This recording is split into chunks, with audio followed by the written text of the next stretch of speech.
বক্তব্য উস্কানিমূলক কোনো বক্তব্য নয়।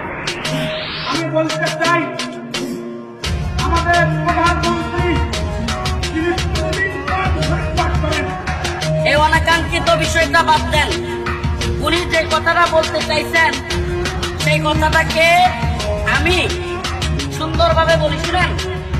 উনি বলতে চাইছেন যে প্রধানমন্ত্রী কোরআন তিলাওয়াত করেন। ঠিক আছে, আমরাও মেনে নিলাম। আপনারাও প্রধানমন্ত্রীকে বলেন যিনি কোরআন তিলাওয়াত করেন, তাহাজ্জুদ করেন, একজন